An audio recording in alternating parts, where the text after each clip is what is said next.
Okay, hi everyone. I guess I already did the introduction, but welcome to the Northern Center. Thank you all for being here for our program updates on this beautiful Thursday evening.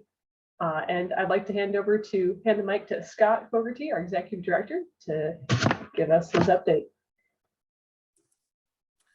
Hi, everybody. I am not in Fairbanks right now. I'm actually coming to you all from the unceded territories of the Multnomah, Kalapuya, Tualatin traditional peoples in what is now Northern Oregon, Portland metropolitan area. And I want to welcome you all to this evening. I'm really looking forward to sharing with you, where we've been and where we're going, and kind of some of the things we have upcoming in the near future. I know these are really troubling times, and we've recently, especially with recent warfare breaking out in Europe, and some of the comments coming out of our out of the mouths of our elected officials in Alaska, have really shocked a lot of us, including myself, and caused us to really rethink kind of some of the things that we're doing and how we're approaching them. And so that's an unfortunate backdrop for this evening, but it is what it is. And, we are taking stock in the fact that we have people who are supporting what we're doing. We're supporting others in what they're doing.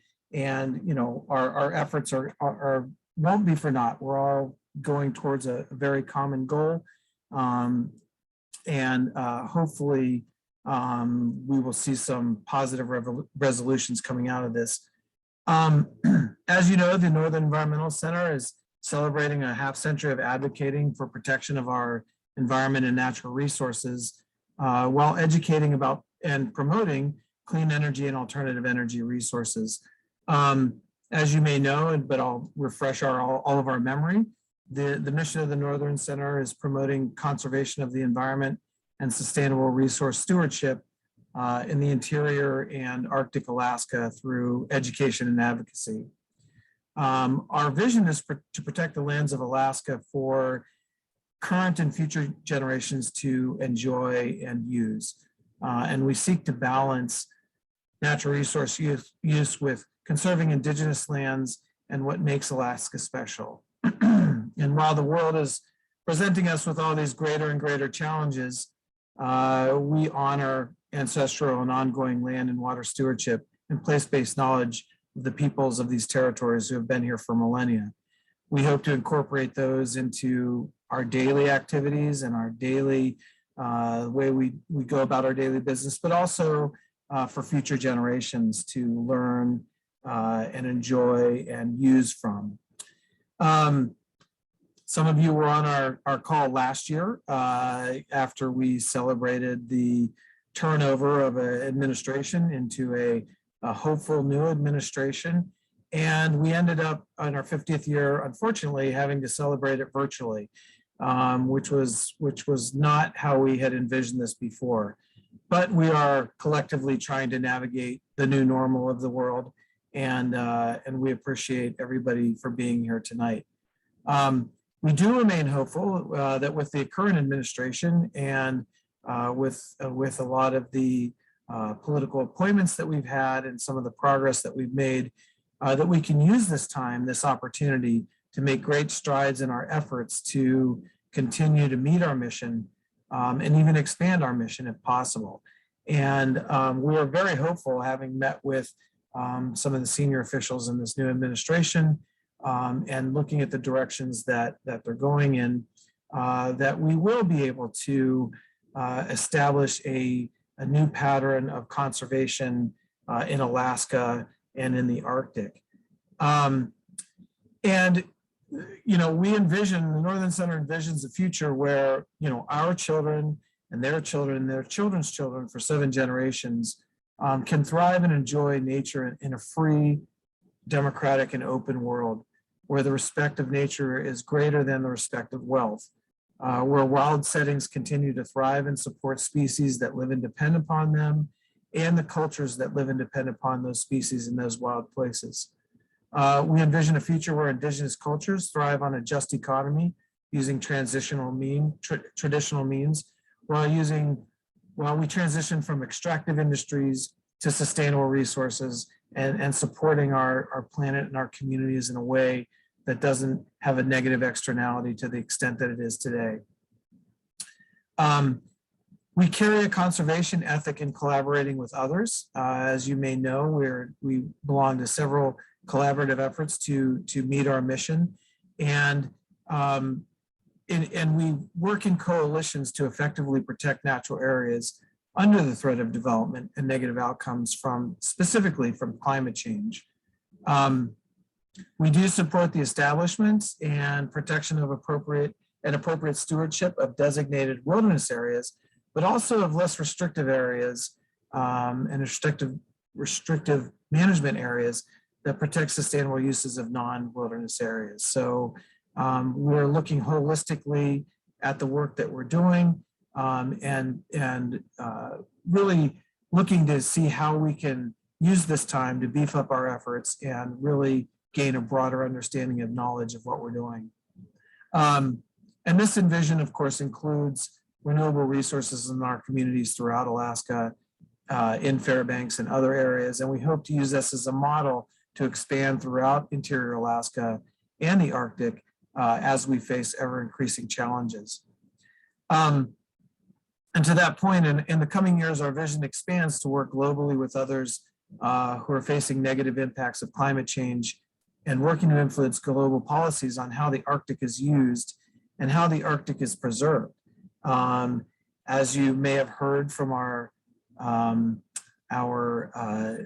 elected officials, I don't want to use a pejorative anything, but we've heard recently, especially with strife that's happening in Europe, that one of the reasons why we need to beef up our defense in the Arctic is the Russians have 52 icebreakers and we have 2, and one of them doesn't work.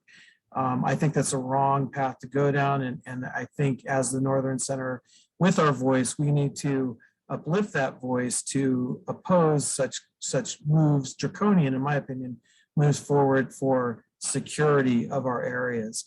And so as part of that, we want to work to influence global policies on how the Arctic is used and how the Arctic is preserved specifically. Countries above the Arctic Circle are facing unprecedented times in terms of economy and commerce and security. And rather than just learning how to adapt to the ever-changing landscape, we believe that we can work with cultures, organizations, and nations to uplift the voices of sustainability, cultural diversity, and non-resource-based economy going forward. And we certainly couldn't do this work without you, without the people who support our work, and the people who support our work. So it's a network that I feel is continuing to grow, especially with the youth in our country and the youth from across the world. And looking forward to the next half a century, we do want to thank the alumni, staff, and board who had made the first half of this century of us being here possible, and collectively standing on the shoulders of others. And we plan for those who stand on our shoulders, our children and their children, to have that ethic as we navigate a difficult world. And we take solace in the fact that we are not alone. And we again thank all of you for your support and being here tonight. And I want to give a special shout out to our staff who work very, very hard. We're nimble but hardworking, who are getting the job done,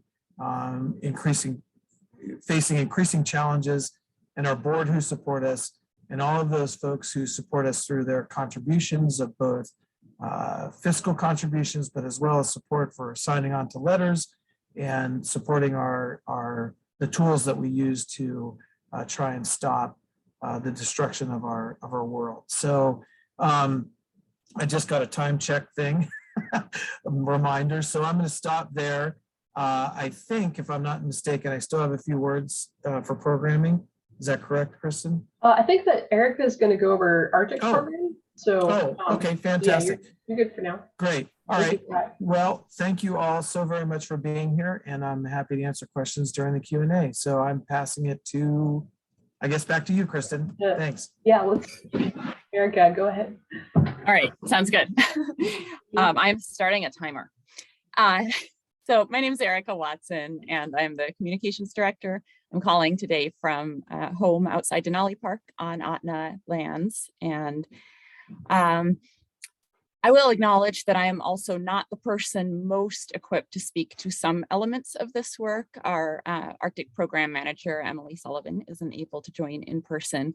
If there's questions that none of us here are able to address, we'll definitely pass those along and be able to be in touch. And it sounds like this is a great group to have that conversation with. I wanted to share, and this kind of speaks to a lot of what Scott just talked about.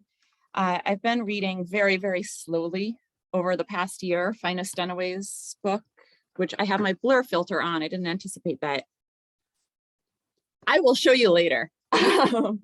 But this is Finus's book, Defending the Arctic Refuge, which was released about a year ago, I believe. And I know many of you have heard him speak virtually about it. Some of you helped him with his research when he was in Fairbanks, putting together this history. And some of you were part of shaping that history as well. And it's a really readable account of how defense of the Arctic Refuge arrived where it is today. And this is just from the end of the prologue. Viewed from a distance, we might consider this history as inevitable, fated to happen in the way it did. Viewed from the trenches, though, this is a history of contingency, a story of things that could have turned out differently. It's a history forged not only in the hard marble halls of Capitol Hill or recorded in the pages of the New York Times, but a history made by a rambling activist, Gwich'in spokespeople, and local organizers, a history enacted in lecture halls, church basements, and public libraries. This is a story of the grassroots taking on Goliath, of a slideshow galvanizing the citizenry, of unlikely cross-cultural alliances forming across vast distances. It is a history written during an urgent time, infused with hope that things still might turn out differently. And a lot of this work that we are part of, and part of this legacy, does feel, like Scott said, it feels a little bit precarious at this moment. But what I do believe is so empowering in reading this history and looking around at the groups of people who are engaged in it is the strength of these cross-cultural networks, of interdisciplinary networks, of multiple approaches to taking on the same problem, which is this nation, the world's thirst for oil. As far as Arctic refuge defense specifically, I know a lot of you were following closely the hope that we had for the Build Back Better Act that was Congress's opportunity really to undo the Trump legislation that opened up leasing the coastal plain. That did not pass. I'm speaking in the past tense because at this juncture, it does feel perhaps not likely to move forward in that incarnation. But there are multiple other facets of that work continuing. We do have a strong litigation case that is ongoing. There are almost weekly new developments in corporate organizing in order to encourage banks and insurers to not put money into funding drilling in the refuge. Just Tuesday, I believe, AIG Insurance announced a new policy that they will not fund any Arctic new projects. And I also want to shout out to the work that Emily is part of with a network of conservation and Indigenous leadership in the Imago Initiative, which is a really exciting. Once I'm not talking, I will drop a link to a recent webinar in the chat that some of those spokespeople shared what they're working on. And that is an effort to work with intercultural differences, places where perhaps there have been missteps, and take what we can from different cultural histories and traditions to move forward in a conservation that does not continue to keep us in this cycle of returning to the same problems over and over again. And that work is a long game and will not end within probably our lifetimes, but is really exciting to see happen. I will also, I'm very bad at keeping time, it turns out. I want to speak briefly to the Western Arctic as well. And I will put a link in the chat to our action alert and a comment opportunity to submit scoping comments to the Bureau of Land Management again on the Willow Master Development Project, which is a massive network of proposed infrastructure near Nuiqsut in a place that is already heavily impacted by those violent harms really of the industry there. So I will wrap it up there. And I will also drop a link to Sovereign Inupiat for Living Arctic's info page on Shekpuk specifically and how you can speak up for defense of the Western Arctic, which is all the Arctic. These are not separate places, despite what the maps say. Thank you. Whew.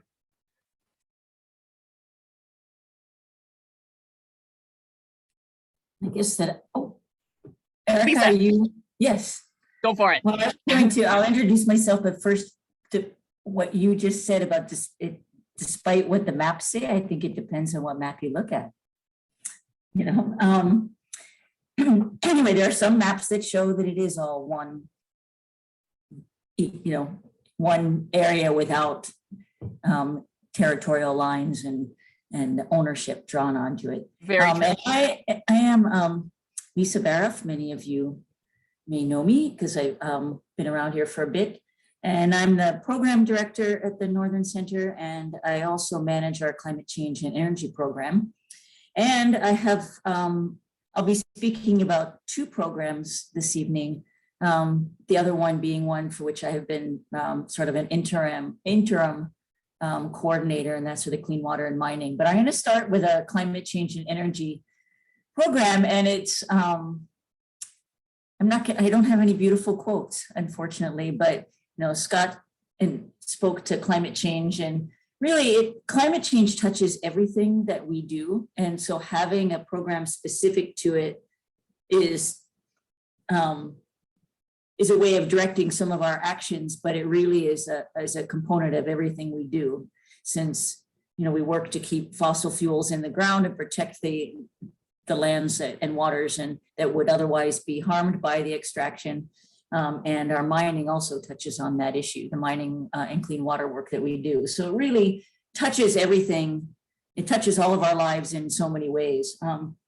And one of the tangible things that we've done is I kind of like to look at this as one of the yeses to all the no's, although it has its own suite of complications, and that has to do with renewable energy and the move to switch to more renewable energy. And one of the projects that we've been working on for the last few years is Solarize Fairbanks.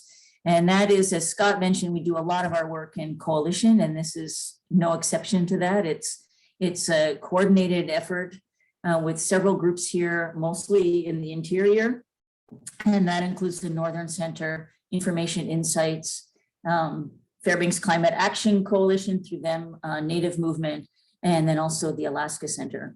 And their core team members, now we're calling ourselves campaign team, that have really been driving this work since we first started talking about it in about 2018, 2019, when Anchorage had its first successful Solarize campaign. And I see Sicknick just came on. Hey, do you want me to continue? Not to interrupt, but do you want me to continue, or do we want to let Sicknick speak to Arctic? Oh, yeah, she's after. Yeah, Okay. well, let's let her get settled, but you go ahead and continue your piece. Yeah. Okay, and maybe I get a 30 seconds back. Anyway, so Solarize has been incredibly successful, and those of you who have been following us and following that would know about it. We are embarking on our third year. There's been, you know, varied challenges. The first year was 2020, and not long after we kicked it off, the pandemic started. So we had to do what so many of us did, which is, you know, pivot a bit and figure out how to do this community-based campaign when you can't be face-to-face with people. But that year there were 5 communities that were involved, and about 67 buildings that got solar energy, including the Northern Center that year. 2021 was also a successful year. We learned a lot the first year. The second year we ended up having just one installer that we worked with, and they're local. It's Renewable Energy Systems Alaska. We expanded our boundaries, though, thanks to the help of Erica and others. We crept down outside of the Fairbanks North Star Borough into the Denali Borough, and the Denali area participated. We also had folks in what we call the Chena Loop area and downtown Fairbanks, Eielson Farm Road, and Farmers Loop.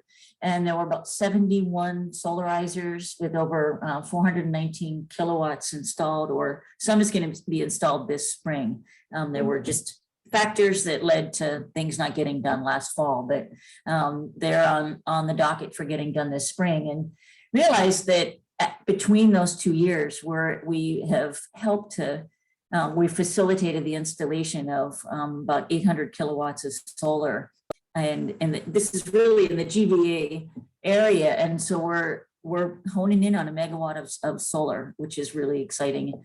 And then last year, one of the things that was super exciting, this we can't take any credit for it, though we helped to facilitate it, but it was a really wonderful give back to the community effort that RES did, and they created a solar pledge. They're still tweaking it and figuring out if they're going to do it again this year. But what they did is they offered to provide sort of the value of up to 10% of what was installed in a community to a nonprofit or a home, a family in need. And the area organizers and community members nominated the organizations or families. And so there are 5 places that okay, now time check. So I get 5 minutes per each thing though, right? I don't know what you mean by time check, how much time I have left, but I just know I have to check. So anyway, that was pretty exciting. And so there are 5 organizations that will be getting solar this spring. We're continuing, we added energy efficiency last year, and we are continuing all of that again this year. And we'll see if it grows. Right now, we have 3 communities considering solarizing this year, and only 1 we know for sure has said they're going forward, but we hope all 3 do. The other thing, and I'll close now on the climate change and energy, but another thing that also has a public input component is that there is a climate action committee of the borough assembly, and I'm one of 5 community members that are on that committee, and that is to work with a contractor, third-party contractor, to come up with a climate action and adaptation plan for borough operations. And so there are going to be a lot of opportunities for the public to engage through surveys and public meetings. So we'll keep you informed on that. So now I will jump to clean water and mining. And this, I'm going to speak more to what's currently happening, and while also giving kudos to the Solaris Gillespie, who left here the end of last year after 3.5 years with us. And they did an extraordinary job, and we really miss them, and the sensitive, thoughtful, passionate way in which they worked within coalitions and communities and did this work. And so doing it part-time, it's really hard to fill those shoes. And so we're doing our best to keep the work going, and it is going. And thankfully, there is currently no road to Ambler yet, and we're going to make sure that that yet never happens. And one of the other things we've been working on is the Donlin Gold Mine, and that's still in limbo, but there's things happening that, and there are some good things that are happening with Ambler. You may have seen in some of our e-news that we are in litigation. There was a deadline for the administration to provide their response. They asked for a 30-day extension, which ended on February 22nd. And so just a little over a week ago now, they submitted their response, and there were good things and not so good things. We were really hoping that they would withdraw the permits or rescind the permits. They did not cancel them. But what they did do is that they requested a voluntary remand, basically, without canceling the underlying permits, and that they're going to require BLM to do a supplemental NEPA analysis to address some of the legal deficiencies, particularly in regards to ANILCA Section 810 and subsistence, and also some of the National Historic Preservation Act issues. There's still a lot of problems, and their idea is that if they remand, the permits, while this is going on, the reevaluation is going on, that'll address the issues, but we would really like to see the permits withdrawn entirely. And there was a lot of press coverage, there were press releases from Canada Chiefs and our coalition members that led to stories in Anchorage Daily News, Washington Post, Indian Country Today, and Arctic Today. There's also some permitting and comment periods happening now in Alaska with the Department of Natural Resources. Following TCC's lead, the coalition requested an extension on that, and we got that till April 1st. Erica could probably put some links, so she did put a link here in the chat that will give you some information on how you can comment on the two different permits that are right now before DNR. One is on an exclusive an exclusive easement, and the other is for the site specific plan. And there's going to be a listening session, a public listening session on March 11th. And we also are continuing to work in coalition on the Donlin Gold Mine, and there are some permitting things still in limbo there, and which also involves litigation, and we're doing a lot to continue to support tribal efforts with that. And one of the things that coalition just did is met with the Climate Advocacy Lab to talk about narrative building and really talk about the issues that the communities have in being able to get this issue, which is a huge issue, out into the public. Pebble Mine was huge, and in the public's mind, and Donlin would be certainly at least as devastating, and it's harder to get that so high up in the public mind. So I'm going to not take up much more time, because I know I'm going to run out of it, but I just wanted to speak about quickly about some local issues. And I know that we get calls a lot about local issues.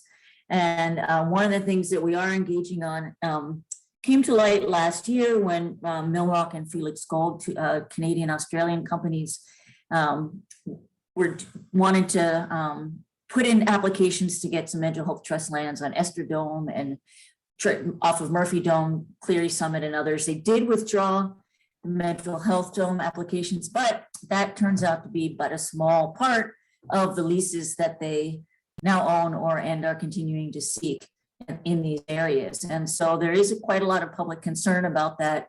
And from that, and a community group that grew out of the Goldstream area, we ended up getting a small rapid response grant, and recently brought on a really awesome 6-month part-time community organizer to help us to work with this community group.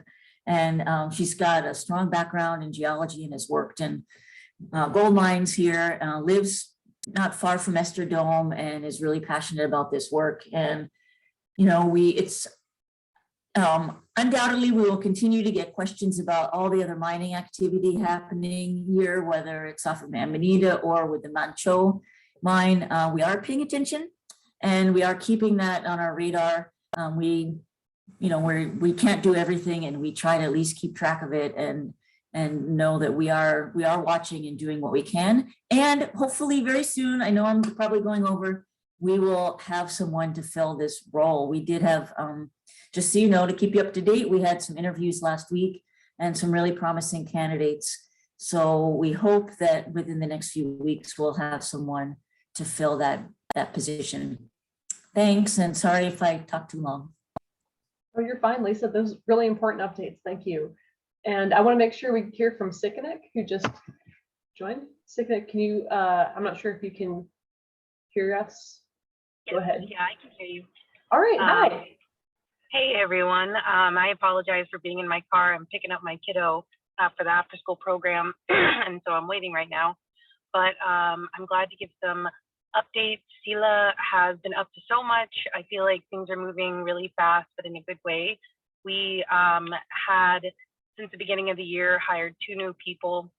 We have a part-time campaign coordinator and executive administrator is the title, which has been helping significantly with the capacity we have. And we also hired on a social media coordinator who, if anyone's been following Sila on social media, has just been doing a great job. Our big focus, that's been our focus since the beginning, since we've been founded, was the Willow Master Development Plan. And that, as people may have heard before, had the scoping period for commenting open, and Sila did a rapid response. We were able to get a toolkit on our webpage that had images you could share on social media, an infograph. We had some talking points for allies and those that are most impacted and stakeholders. We posted a video that we had posted a few months before that has commenting from the original hearings that were held. We also are already got ready the Action Network, where we're going to be collecting comments. Currently, we're asking people to make substantive comments for the Willow Master Development Plan, but we hope on the 7th, we're going to be putting a big push for folks to sign up on a commenting period. And we have a letter for people to sign on to, and we're going to email those directly to the Bureau of Land Management. We also, with the Willow, that is our short-term response, but we're having a long-term response. We have created an outline for a small grassroots campaign that would be focusing on the audience being Alaskans and Indigenous people, especially the Inupiaq people that are most impacted by this project. We hope to make this a more relatable campaign that has layman's terms and terms that are familiar to Alaskans. And we've also are going to be having our membership be a big part of developing this campaign. Although we have the outline, we're going to be really be diving deep once I get back from my trip, which is another project that we're doing in collaboration with Northern Center. It's super exciting. We are working with Chad Brown on making a small documentary Sundance film that will be about me. And I don't know how else to put that. But really the journey of getting into this work and where we are today, especially for the Indigenous communities. And a third, something else that we'll be doing is hosting a film screening in co-hosting with Northern Center on the 24th. We're going to be hosting the Duck-In, which is really exciting to talk about the resiliency of Indigenous communities and the need for Indigenous leadership for Indigenous lands in collaboration with conservation and environmental groups. So we're really excited to start bridging those gaps between those, sectors of organizing. And looking at the time, we are also working on a really big project, about a 2 to 3 year project, which is called Sovereignty Stories. Sila was a part of the co-founding, but really Bright Shores, which is a small nonprofit, headed this phase 1, which is up. You can get to their site through Sila. We will be creating a new webpage to host the phase 2 of this, and Sila will be a really big part of organizing.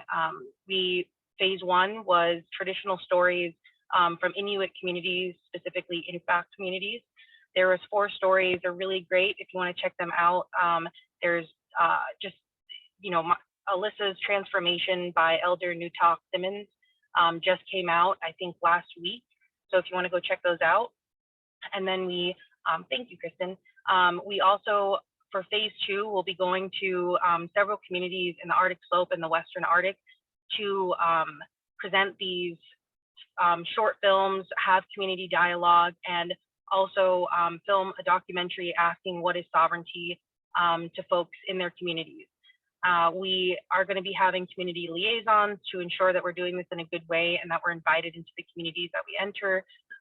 We are really excited to be collaborating with Notch Theater, the Wilderness Society, Northern Center, Sila, and hopefully I'm not missing other organizations. Phase 1 had a ton of partners. Phase 2 is still developing, but we met this last month and the plans are really progressing. I think that, oh, there's my daughter, so perfect timing. I think that is all the updates that I have for our program. So thank you so much, and I hope you all have a good night, and I'll be here, but yeah. Thank you so much, Sikanik. Okay, that was wonderful. And we, last but not least, hear a short update on some events coming up from Elizabeth. And then Q&A. Hey, Good evening. I'm Elizabeth Foster Dabney. I use she, her pronouns, and I'm the Deputy Director here at the Northern Alaska Environmental Center. And I have the distinct honor of letting our Northern Center membership know for the first time about an event coming up that is between the University of Alaska Fairbanks, the Fairbanks Concert Association, and the Northern Center. We have an MOU to put on Arctic Fest.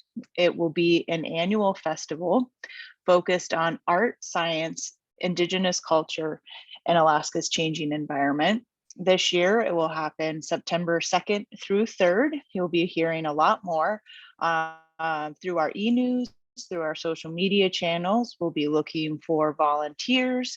We will be looking for folks that are interested in tabling. So if you are a vendor, if you are, the Northern Center specifically we will be putting on the Green Marketplace. The headquarters for this event will be at Pioneer Park and the Civic Center. And so if you can imagine a wonderful regenerative economy focused marketplace at the Civic Center upcoming in September with integrative art and science performances, films and exhibits, presentations and workshops, a festival village that'll feature information and helping to foster community for those visitors that have Alaska on their bucket list to visit and those that have been here and have lived here for a long time.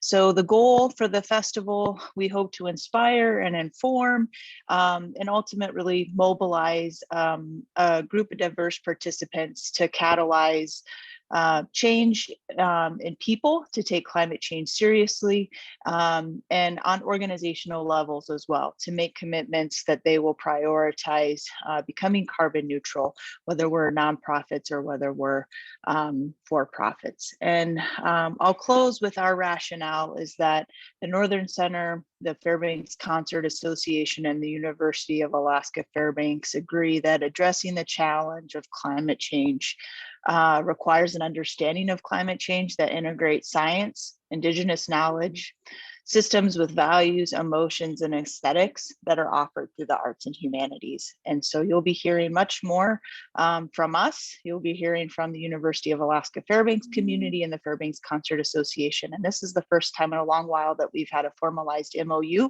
with those fellow community members. And we're really happy to be putting on this 2-day festival coming up September 2nd and 3rd. And I just want to wish you all a good evening and so happy to see your faces tonight. I'm so excited for Arctic Fest. Oh my goodness. Thank you.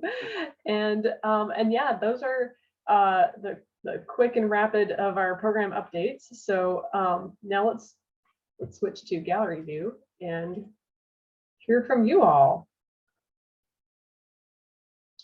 How about what's something, I guess, if there's anything that stood out that you have a question on, we could start with that, or something you want to hear more about.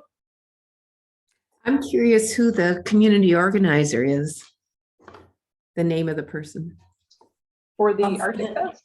No, the community organizer working on mining issues. Yes. It's Sarah Henshin. Sarah Henshin. Okay, Yeah, it's HEINCHON. thanks.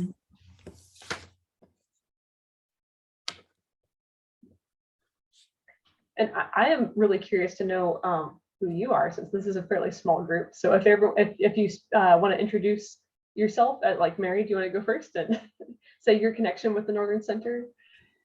Mary Zoller, an office manager and publication person for the Northern Center back in the late 80s, and a consistent volunteer ever since. Well, a consistent on and off volunteer. Oh, thank you. And very, very much appreciate the organization and its history and its passion going forward. And And consistent. I like And I'm eager, Susan, be sure when you introduce yourself, you were part of that wonderful slideshow going around the country. So we want to hear about that. Yeah, Susan, you want to go next? I'd like to get the name of that book. Erica, what was the name of that book? Defending the Arctic. Yeah, and I'll turn off this blur Oh, thing so I can. Susan, It'll bring back memories for you. You will love every word. Do you have copies of that at the Northern Center? So I can buy one there? I can pick one up No, there? but I think it is for sale at University Press, Yeah, is that right? Oh, I thought we had a couple copies. there should be a left. couple around. I Oh. guess. Yeah, Yeah, I looked for right. one today too, to find that passage, but I waited till I got home 2 minutes before reading it. So, Susan, it Great. would be a great joy Cool. to meet you for coffee and pass you on a copy of that. Oh, So I wow. will hit you up on email because I have a couple around my house right now. Oh, wonderful, wonderful. I just could borrow one too. It would be great. Yeah. And besides, I'd love to have coffee with you and get in and visit. So, yeah. And that would be I'm great. not sure this is my place, but I also feel that like Finus and his publisher are doing what they can to make sure that people that should have a copy have one. So Great. Yeah. feel free to tell them great. who you are. Well, it's really nice for me to just kind of catch up with what's going on at the Northern Center. I'm involved in so many other things, but this is really where my heart lies with the Arctic. I've worked for protecting the Arctic for so long, and so it's really wonderful. You're all doing such amazing things. Oh, the question that came up, what is SELA? What does it stand for? Because I tried to look it up and I couldn't find it.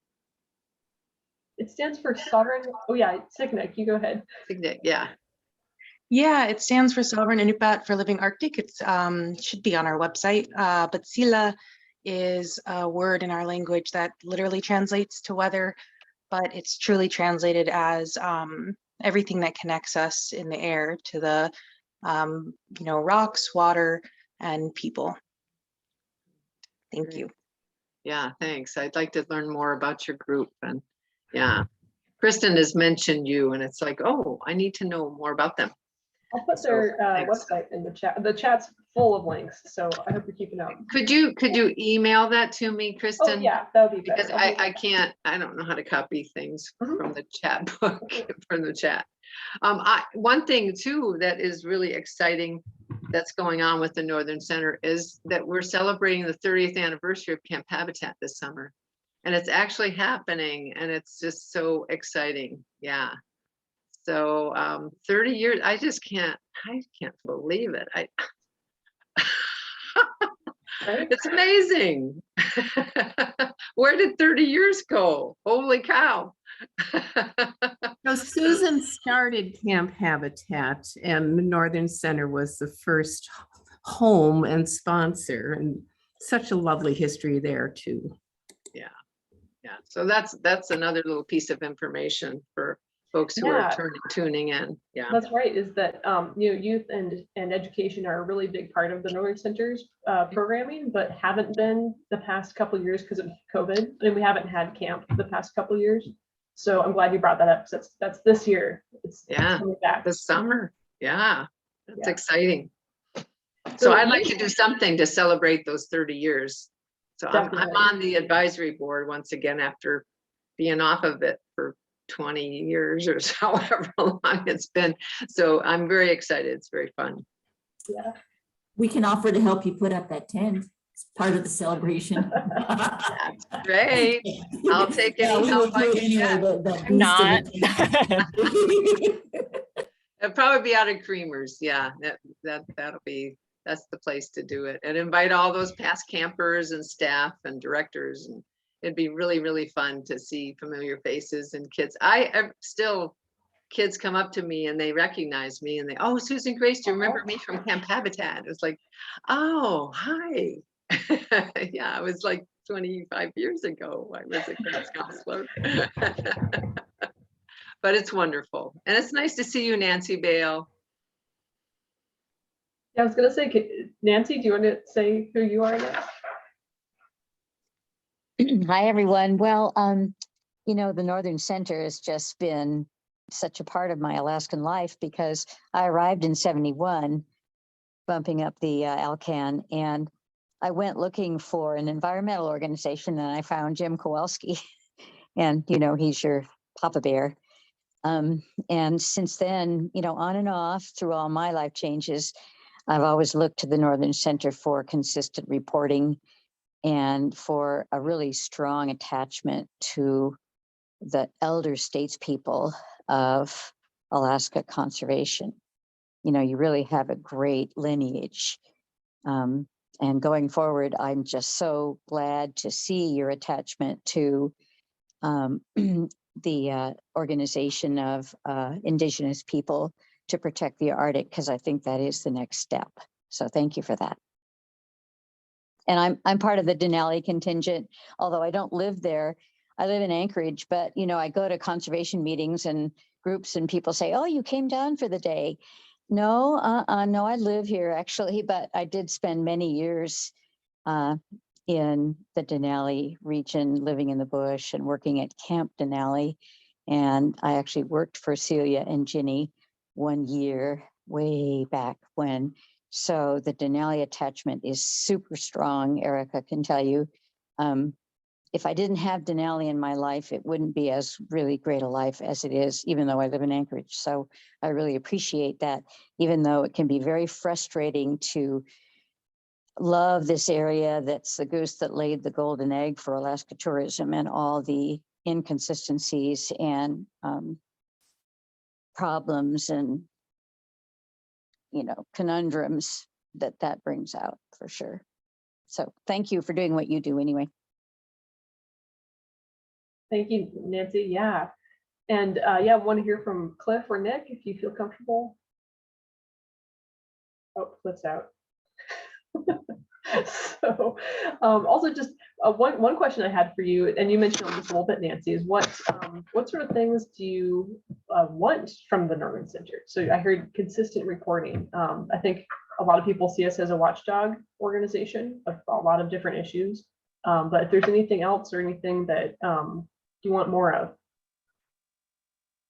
You know, there was a time when you had this thing called the Denali Watch Coordinator, and that position was held for a couple, 3 years by Linda Paganelli, who was very helpful along with my organization, Denali Citizens Council, in providing a realistic idea about why it wasn't a good idea to build Frank Murkowski's road from Healy, or Joe Fields' railroad from Healy to Kantishna. And of course now climate change, the north part of Denali, the northern region above Denali, is kind of ground zero for climate change. So I don't even think the boosters in the state government are proposing a north access road into Denali, even though the existing road is quite troubled, because the northern part is even more troubled by climate change, with lots of permafrost and world-class areas that are being studied by universities from outside Alaska. So it would be nice if the Northern Center had time to fund conservation in Denali, but you know, it spills out, it spills over. You work with a lot of groups that are dealing with some of the issues that we confront at Denali. So I think you guys can think up lots of things. I don't need to give you any suggestions. I think you're thinking things up just fine.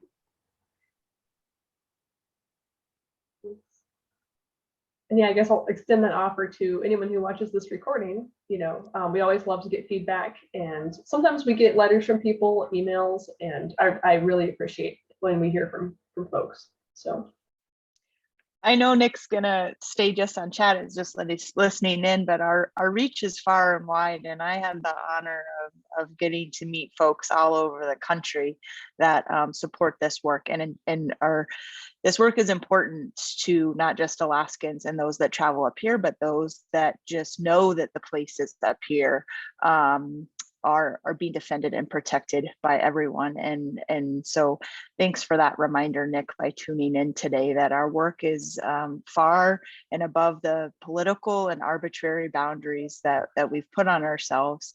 And so it's good to see the support coming in from across the state here tonight and from across the country too. It keeps us going here at the Northern Center.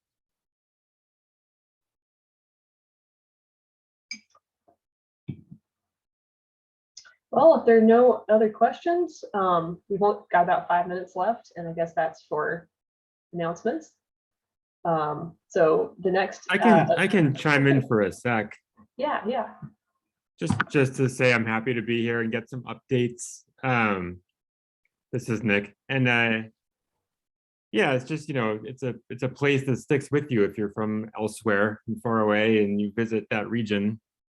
It kind of gets into your soul. So I was initially introduced to the Northern Center through a guide that I was with in the refuge. And so that's how I learned about you. And so I just maintain the support, and been to Alaska a few times and hope to go back a few times more. But tonight I was mostly just wanted to hear some updates, and since I'm far away and not as connected to some of these issues as you are, I'm gonna leave the suggestions to the rest of you. But anyway, Yeah. but thanks for doing this. Sure, yeah, and that's what we love about having, the hybrid events more. It's sad to not be in person, but it's also great to be more inclusive and more accessible.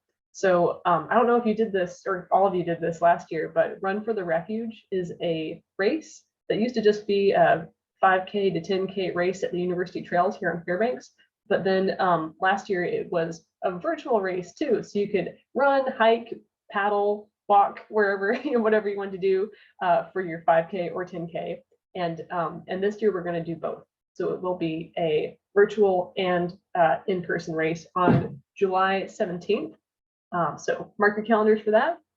But much sooner, and Susan's sort of the point person on this, is Earth Day. So Earth Day is coming up. Earth Day itself is April 22nd, and we're having a celebration all week, but on April 23rd, that's a Saturday, at Pioneer Park from around 11 to 4. So if you're in Fairbanks, come out and celebrate. We're going to have a table, going to have a parade, and lots of fun things for kids especially. So well, thanks everyone for coming out, and I hope you have a good night. Stay in touch, and see you next time. Thank